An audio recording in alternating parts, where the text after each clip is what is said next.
Lily stood backstage, clutching her worn notebook, heart pounding. She had no fancy outfit, no flashy stage props, just a voice that carried years of untold pain and hope. As the audience murmured, and the judges prepared their polite nods, she whispered to herself, "This song isn't just for me, it's for everyone who's ever felt invisible." Lily's tiny bedroom smelled faintly of old books and worn-out pencil crayons. Sunlight slipped through the thin curtains, dust motes floating like little sparks of hope in the dim morning light. She sat cross-legged on the floor, her notebook resting on her knees, fingers tracing the edges of its frayed pages. Each lyric she had written over the years carried a fragment of her life moments of loss, of longing, of quiet victories that no one had noticed. Her life had never been easy. Lily's mother worked long hours as a seamstress, sewing late into the night to pay the bills, often falling asleep at the kitchen table, while Lily quietly ate her simple dinner. There were times when the electricity was cut, when the water supply failed, when the neighborhood kids whispered cruel words about her worn shoes or the patches on her dress. But through it all, Lily never let bitterness take root. Instead, she sang. She sang for the nights when her mother worked 2 jobs just to make sure she had shoes that fit. She sang for the moments she felt invisible, for the tears she hid under her pillow. Despite her own hardships, Lily had a heart that overflowed with kindness. She tutored younger kids in the neighborhood, patiently teaching them to read music, to play their first notes on the battered keyboards she and her friends had cobbled together. She often gave away her old notebooks filled with unfinished songs to anyone who showed even the smallest spark of interest. "Music belongs to everyone," she would say, smiling, even when her own stomach rumbled with hunger. And yet, the dream of standing on a stage, the kind of stage she had only ever seen on television, still seemed impossibly distant. Her friends would joke about talent shows, telling her to aim lower or just have fun. But Lily felt the pull of something bigger, something that reached past fame or money. She wanted to touch hearts. She wanted someone, somewhere, to feel a spark of hope because of her song. This morning, as she flipped through her notebook, Lily paused at a page where she had scribbled a melody in shaky pencil. It was a song about loss, about holding on to love, even when it seems impossible, about the quiet strength found in selflessness. She hummed the tune softly, letting her voice rise in trembling arcs, each note carrying a piece of her soul. She imagined faces she had never seen, people who might feel comfort in her music. She imagined the moment when someone would hear her song and understand, truly understand, the depth of feeling behind every note. Outside, the sounds of the neighborhood, swelled children laughing, a vendor calling out prices, the distant hum of traffic, but inside her room, time seemed to stand still. Lily closed her eyes, letting herself feel every memory, every fear, every flicker of hope. She whispered to herself, "One day, they'll hear me. They'll hear all of us." The words were fragile, almost like a prayer, but they carried determination. Little did Lily know, the very first step toward that dream was about to take her from this quiet room to the bright lights of a stage, where her song would not just be heard, would be felt. The morning of the audition arrived with a soft chill in the air, the kind that made Lily's breath turn to mist as she stepped outside her small apartment. She clutched her worn notebook tightly against her chest, her palms already sweating. Today wasn't just another day, felt like the culmination of every struggle. Every sleepless night, every whispered prayer she'd carried in her heart for years. The bus stop was already crowded. Mothers with toddlers, construction workers with heavy boots, elderly couples leaning on each other. It was the kind of scene Lily was used to. She blended in like she always did, quiet and unassuming. When the bus finally pulled up, people rushed forward in a wave. Lily squeezed in, hoping there was still space. Inside, the air was thick with murmurs and the scent of morning coffee. There were no seats left, so she held onto the overhead rail, balancing herself as the bus jerked forward. Her tired legs trembled slightly, but she didn't mind. She had walked farther distances before. Halfway through the ride, the bus stopped, abruptly to let on a frail elderly woman struggling with a cane. She stood by the entrance, scanning the packed aisles with weary eyes. People looked away, pretending not to notice, too tired, too busy, too absorbed in their own worlds. Without a second thought, Lily tapped a man on the shoulder. "Excuse me, sir, would you mind letting her take your seat?" she asked gently. He didn't move.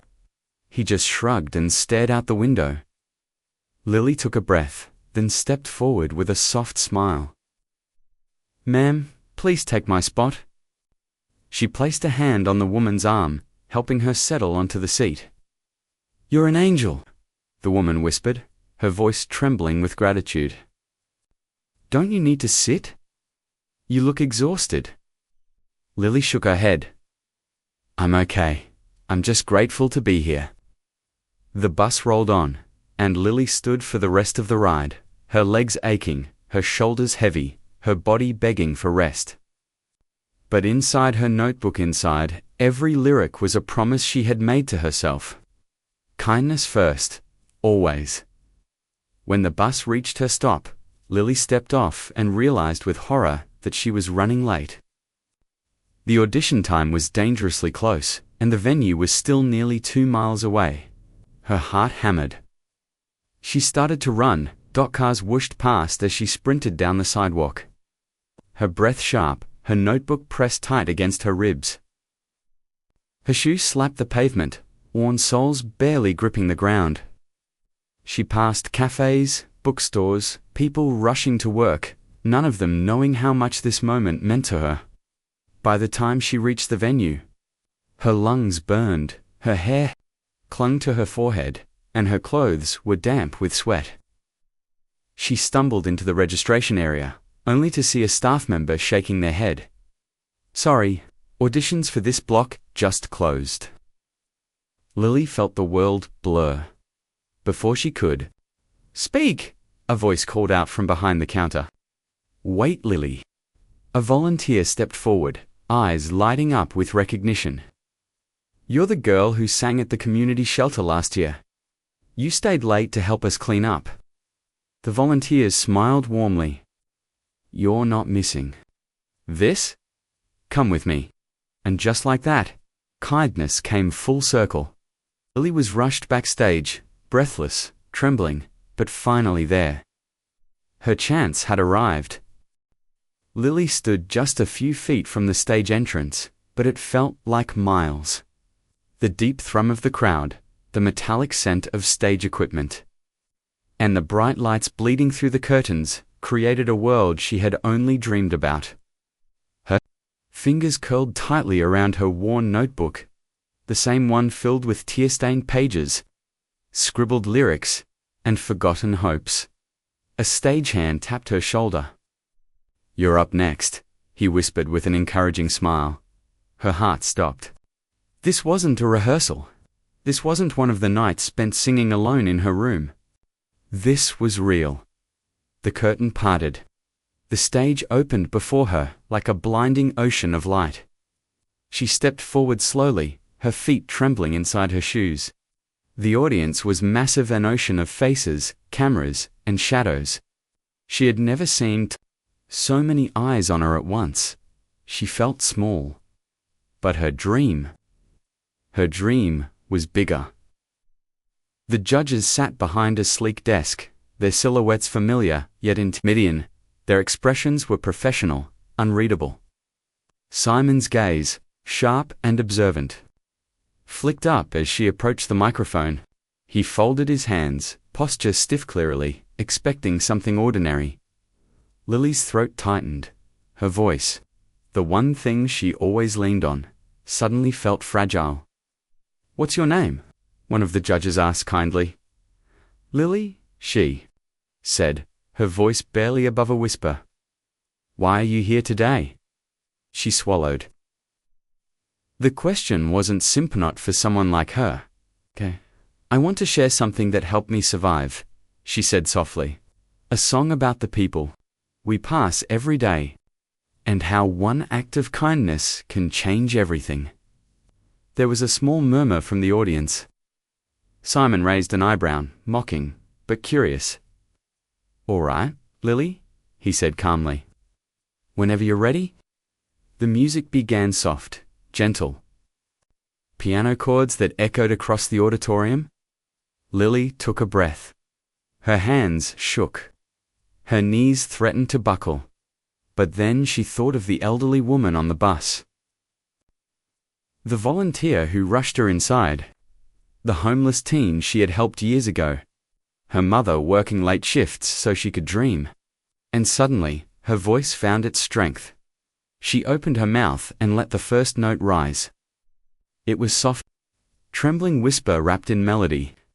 But it was real. Pure, unfiltered. The room grew quiet. By the second line, "Okay?" the tone of her voice changed, lifting, with a bittersweet warmth that pulled the room closer. Her emotions poured out like water breaking through a dam. She sang of the invisible people the world forgets, the ones who go unnoticed, and the quiet heroes who give without expecting anything back. The judges leaned forward. Simon's expression softened. His eyes narrowed, not in criticism, but in focus.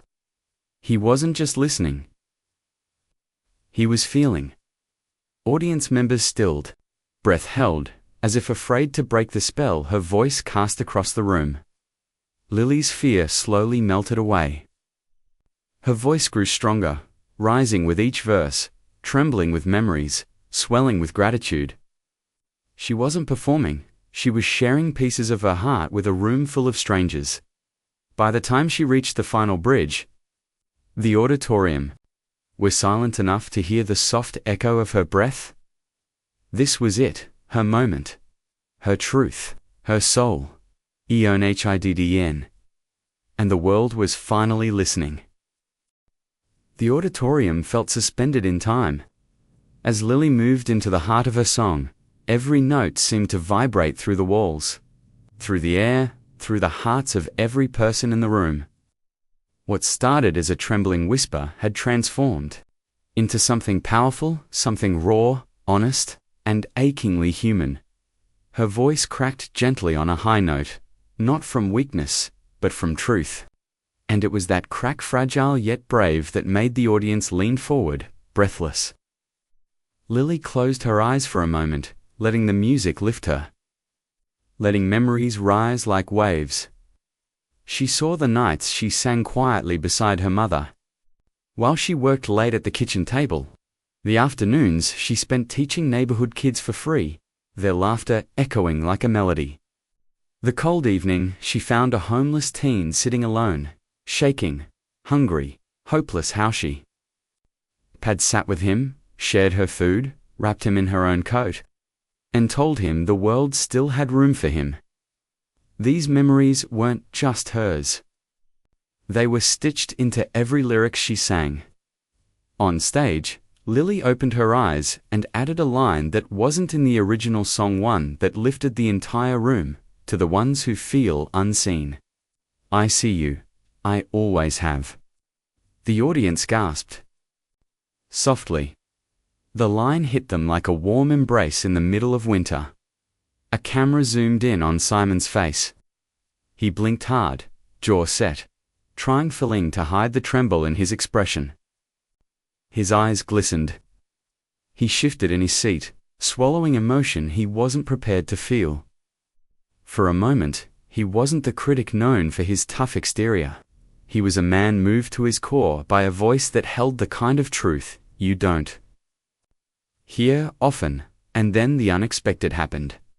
A commotion stirred in the audience. People whispered and pointed. A young man stood up slowly from the middle row. Tall, clean-shaven, his eyes shining with recognition and gratitude.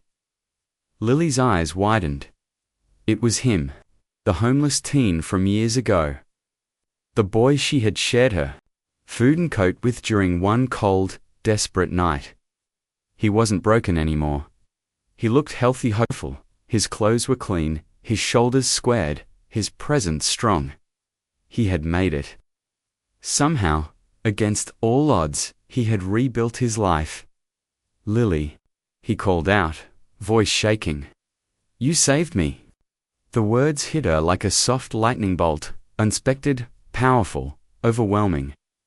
Her voice wavered as she tried to continue, but emotion surged through her.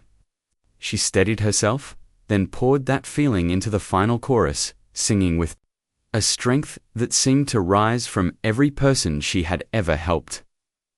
Her last notes soared across the auditorium, pure and breathtaking, vibrating with gratitude, compassion, and destiny. Silence followed. A silence so thick and profound it felt like the world had paused. Then the audience erupted. People stood, cheering, crying. Simon rose to his feet, wiping tears openly now, no longer hiding the emotion her song had carved into him. Lily stood in the spotlight, trembling not from fear, but from the realization that her kindness had come full circle. The stage was still vibrating with the final echoes of Lily's song when silence swept across the theater, one of those rare, sacred silences where no one dares breathe wrong. It wasn't the silence of confusion or hesitation. It was the silence that comes when 1,000 hearts beat in the same slow, trembling rhythm. Even Lily, who had spent most of her life singing in dim hospital rooms and echoing hallways, had never felt a quiet quite like this. Her hands, still curled around the microphone, trembled gently. She didn't look at the audience. She didn't look at the judges. She looked at the floor, as if afraid that lifting her head might break whatever fragile magic had just happened. Her chest rose and fell in quick, nervous breaths. Then stood a single person. Somewhere in the middle rose, and then another, and another. And suddenly, the entire auditorium surged to its feet. The roar that followed rose like a tidal wave. Applause thundered through the room. Some people cheered her name. Others held their faces in their hands, trying and failing to stop the tears. A few judges on the sides were openly crying. Even backstage crew members were wiping their eyes. Lily's eyes fluttered open in disbelief. She scanned the crowd, her heartbeat thundering. All these people strangers were crying for her, not because of pity, not because of tragedy, but because her voice had reached places inside them they hadn't let anyone touch in years. And then she looked at Simon. Simon Cowell sat frozen, elbows on the table, fingers pressed against his mouth. His eyes, usually sharp and guarded, glimmered with unmistakable tears. He blinked rapidly, trying to regain control, but the emotion was too strong. A tear escaped, then another. He stood. He didn't speak right away. He simply looked at her with the expression of someone staring at a miracle they didn't expect to witness in their lifetime. "Lily," his voice cracked. The audience gasped. Simon Cowell, the toughest judge in the world, was choking on his words. "Your song." He paused, swallowing hard. It wasn't just a performance, it was a gift. One of the most beautiful gifts this stage has ever received. Lily's lips parted. Her breath stuttered. She felt her knees weaken. "Didn't sing for fame," Simon continued softly. "You sang for love, for kindness, for every person who has ever needed hope at their lowest moment." And Lily, he inhaled deeply, eyes glistening. "You gave it to all of us tonight." The crowd erupted again. and then Simon reached out and slammed his hand onto the golden buzzer. The explosion of golden confetti lit up the world. Around her, she looked up, watching each shimmering piece fall like blessings from the sky, blessings her mother would have wanted her to have. For a moment, it felt like her mother was right there, wrapping her in warmth, whispering, "You did it, sweetheart. You shared the love I gave you." Tears streamed down Lily's face as she pressed both hands to her chest. This wasn't just a victory. It was a transformation, a healing. A reminder that kindness, pure, selfless kindness, never fades. It doesn't disappear, it echoes. It multiplies. It finds its way back when you least expect it. And for the first time in a long, long time, Lily believed that her story wasn't just filled with loss, it was filled with purpose.